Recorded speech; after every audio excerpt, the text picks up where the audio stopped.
Hi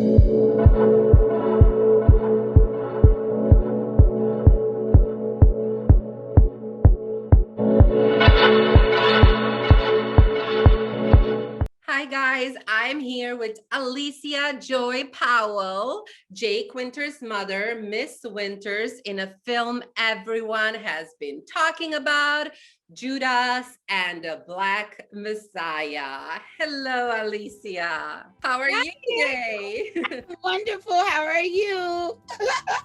I am very well. Thank you for taking the time to talk to Pop Style TV. And congratulations on such a great film that just came out, and it's creating so much buzz. Yeah, it's a little crazy. Yeah, but it's awesome though. And so you play Miss Winters, a mother that lost a son. Yeah, assassinated by the police. Yes. What was your process preparing for this film? That's kind of hard to say. Every time I do a role, it's very spiritual for me. In regards to research, I mean, I'm very much aware of the Black Panther Party. I mean, my parents were part of the Black Panther Party. So I grew up knowing what the Black Panther Party was and what they did for the community, how the WIC program and Head Start and the breakfast program and the lunch program all started with the Black Panthers. As far as it was very emotional. It's still emotional because we've been hunted by the government, and that's a very real thing. It's still happening with Black Lives Matter. There's been like 5 or 6 leaders that have been found shot in the head and in a burning car. So things are still happening, and every time you hear of something on the news or you see a video, it's trauma. So I don't have to go far, to drum up that kind of emotion. It's not far from me. It's very, very arm's length. Absolutely. It brought attention for the newer generation as well. Tell me, how was it working with Shaka King, who produced and directed this movie? Shaka is wonderful. He is a great visionary. He's very generous, and he allows room for you to breathe and to breathe life into your role. He's not a dictator. Not that I've ever worked with anybody that was. I've been very blessed in my career that people have had faith in my gift, and they've allowed me, to do what I do, with parameters, of course. But he was very generous, very, very generous. I felt very safe. That's really great. And so I love it that you mentioned your parents that were also part of the Black Panther Party. And I know that it's an interesting story on how they met. They were both actors. So you were practically, your career started almost immediately. I get it honest. I definitely get it honest. My mom had a scholarship to theater in college, and my dad was the working actor in our family. So I grew up with my dad in the business, and I'm very gracious that my parents taught me about the business of acting. So I knew at a very, very early age, even though I got a really late start. I've only been in the business like about 25 years. So. And you didn't start at a young age. No, because my parents didn't want me involved in the business.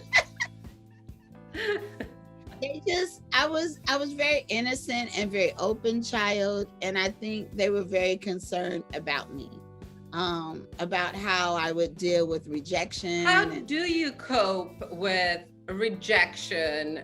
Because I assume every actor has to learn how to accept that they didn't get maybe 10 auditions in a row. So how does one cope with that? I've been very fortunate that there have been times when I kind of heard like why I didn't get it or something like that. And it never had anything to do with me or my talent. It had to do with maybe somebody knew the director, somebody was related to him, or, you know, somebody might have been sleeping with somebody. I mean, you know, just, it had nothing to do with me. So I learned that my job is not to book, but my job is to go in there and be my best self. So how much did your dad's acting style influence you? I don't think his style influenced me. I think I got it by DNA. My dad, I'm sorry. I lost my dad in May. My condolences. Thank you. It's really, I lost my dad too, and I can relate to how hard it is, no matter how much time goes by. So yeah, I'm a daddy's girl. I mean, it was just in May, this past May, so it hasn't been very long. I'm a daddy's girl, and we talked a lot about the business,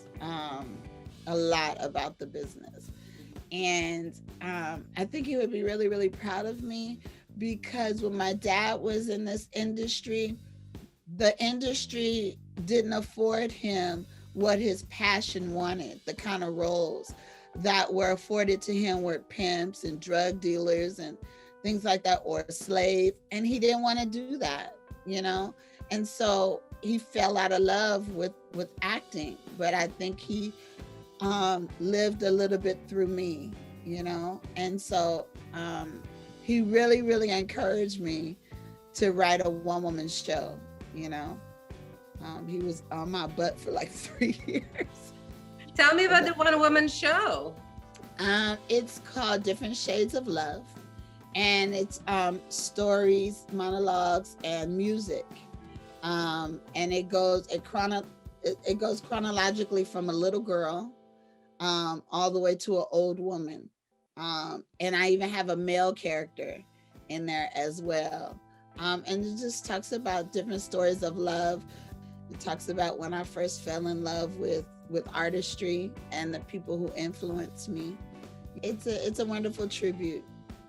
And so you're working on this one-woman show that you have to come back on when it's out, so we can talk about it more.